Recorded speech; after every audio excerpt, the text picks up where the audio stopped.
बिस्मिल्लाहिर्रहमानिर्रहीम। अस्सलाम वालेकुम डियर फ्रेंड्स, आज जो हम इस लेक्चर में बात करेंगे वो सेम ही सेक्शंस पर पाकिस्तान पिनल कोड के कौन से 107, 108 एंड 109 एबेटमेंट, एबेटर और उसी एबेटर की पनिशमेंट, उसके खिलाफ पनिशमेंट। ठीक है, इन सेम सेक्शंस को हम डिस्कस करेंगे और बस फर्क ये है कि आज थोड़ी सिचुएशन दूसरी होगी, बस और कुछ नहीं। तो फ्रेंड्स, जैसे कि आपको पता है कि इन्हीं तीन सेक्शंस पर हम पहले भी एक लेक्चर बना चुके हैं। बहुत ही डिटेल में हमने एबेटमेंट, नेबेटर और पनिशमेंट ऑफ एबेटमेंट पढ़ी थी एक सिचुएशन के साथ। आज सिचुएशन बस अलग है, बाकी सेक्शन वही सेम होंगे। अब सेक्शन को मैं इतने डिटेल में नहीं जाऊंगा आज। उसकी जो उस लेक्चर की जिसमें मैंने डिटेल में इन सब चीज़ों को डिस्कस किया हुआ है उसकी मैं लिंक दे दूंगा डिस्क्रिप्शन में और यहाँ पर ऊपर भी। तो स्टार्ट करते हैं। बिस्मिल्लाहिर्रहमानिर्रहीम। देखें, एक सिचुएशन, चले बताऊँ, थोड़ा ब्रीफ ले लेते हैं। एबेटमेंट क्या होती है? Abetment, simple abetment under section 109 107 of Pakistan penal code. Abetment का मतलब होता है कि किसी बंदे को इंस्टिगेट करना, उकसाना कि तुम ये गलत काम करो, रॉन्गफुल एक्ट करो, या किसी बंदे को एड करना, AID वाला एड, एड करना, हेल्प करना कि तुम ये काम करो, या किसी बंदे के साथ इंगेज हो जाना किसी रॉन्गफुल एक्ट में, रॉबरी करना, बैंक के अंदर सब मिलकर काम करे तो वो इंगेजमेंट। ठीक है, ये तीन चीजें हैं तो वो एबेटमेंट हो जाती है। ठीक है ना, एबेटमेंट में किसी बंदे को कहूँ कि आप रॉन्गफुल एक्ट कमिट करो तो ये क्या होगा? एबेटमेंट। इंस्टिगेशन के थ्रू हो सकता है वो, एडिंग के थ्रू हो सकता है वो, या जो है वो एंगेजमेंट के थ्रू भी हो सकता है। और सेक्शन 108 में जो बात करता है वो है कि एबेटर कौन होगा। 107 में ये बात है कि एबेटमेंट खुद क्या है, 108 में ये है कि एबेटर कौन होगा। तो जाहिर है 107 में जो बंदा एबेटमेंट कमिट करेगा वो 108 में एबेटर कहलाएगा, और उसी 108 वाले कहलाए गए एबेटर को जो पनिशमेंट होगी वो होगी सेक्शन 109। सिंपल क्वेश्चन है, सिचुएशन एक, जो कि सिचुएशन 5 है हमारे सब्जेक्ट की। जाहिद नाम में एक शख्स है जो कि प्रोफेसर है, कहाँ पर? गवर्नमेंट डिग्री कॉलेज दादू में। ठीक है, वो उसने जो है अपनी ड्यूटी वहां पर सर अंजाम दी 25 सालों तक, और उसके बाद वो रिटायर हो जाता है। उसकी पेंशन जो है वो स्टार्ट नहीं होती, इस pension is not started yet. क्यों नहीं होती देखते हैं। Because of non fulfilment of formalities. पहले वो फॉर्मेलिटीज को फुलफिल नहीं करता है। अब क्या होता है कि Waqas is public servant in concern department who issues pension. Waqas वहीं पर एक पब्लिक सर्वेंट है और वो पेंशन को इशू करता है। मतलब इसके ये बंदा है वकास, जिसके पास अथॉरिटी है कि वो पेंशन देगा जाहिद जमाली को या जो भी है। जमाली में इसलिए किया कहा क्योंकि ये मेरा फ्रेंड है। ठीक है, तो वकास के पास अथॉरिटी है कि वो जाहिद को जो है वो उसकी पेंशन देगा, मगर अभी तक पेंशन जाहिद को मिली नहीं है।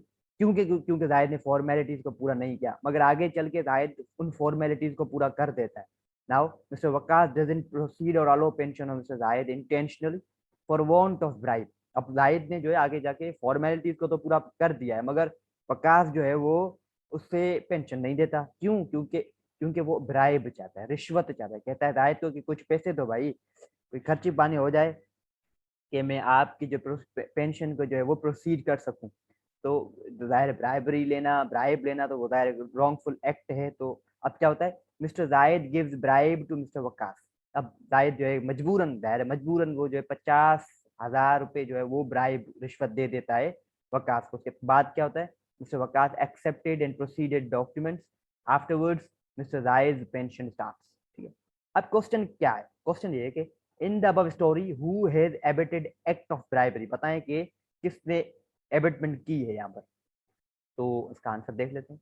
आंसर है mister Waqas is abettor as per section 108 में। बताया था ना कि 107 में एबेटमेंट टर्म को डिफाइन किया गया है, 108 में बताया गया है कि एबेटर कौन होगा। तो यहाँ पर अब मैं अंडर सेक्शन 108 में कहता हूँ कि वकास जो है वो एबेटर है।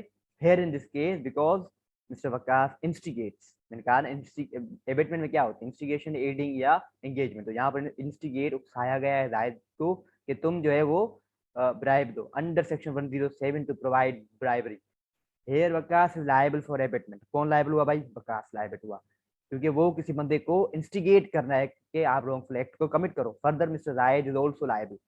फर्दर जो है जायद भी लायबल है, मगर याद रहे जायद यहाँ पर एबेटमेंट के लिए लायबल नहीं है, कोई और रॉन्गफुल एक्ट है। कौन सा रॉन्गफुल एक्ट है? ब्राइबरी।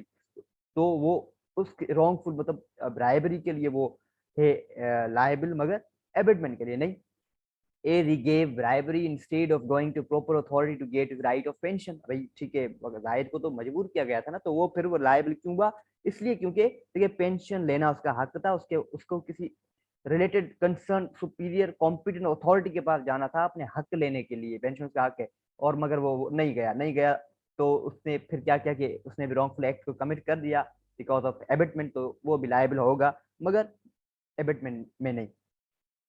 अब दूसरा क्वेश्चन उसी के अंदर पूछता है कि अगर आपने डिसाइड कर लिया है कि कौन एबेटर है, हम जो कहा कि वकास है, तो what is punishment for that abettor? अब उसके लिए आप पनिशमेंट क्या दोगे? तो दायर वो अंडर सेक्शन 109 है, 109 के तहत हम उसको पनिशमेंट देंगे। 109 सेक्शन क्या कहता है? वो कहता है कि अगर एबेटमेंट की पनिशमेंट एबेटमेंट अगर कोड के अंदर, पाकिस्तान पिनल कोड के अंदर किसी आपने एबेटमेंट के थ्रू कोई ऑफेंस कमिट कर दिया और उस ऑफेंस की अगर उस जो एबेटमेंट किए उस ऑफेंस से रिलेटेड अगर उसकी सजा नहीं है मौजूद पाकिस्तान पिनल कोड में, तो फिर क्या सजा दी जाएगी? कहता है ये सेक्शन के वही सजा दी जाएगी जो उस ऑफेंस के लिए सजा होगी। ऑफेंस क्या हुआ है? ब्राइबरी। तो ब्राइबरी के लिए जो भी सजा होगी वो सजा जो है वो दी जाएगी मिस्टर वकास को। यहाँ पर the topic ends, guys. Don't forget to like, subscribe, and share this my video and channel both. May God bless you all. Stay tuned for next coming video. Allah Hafiz.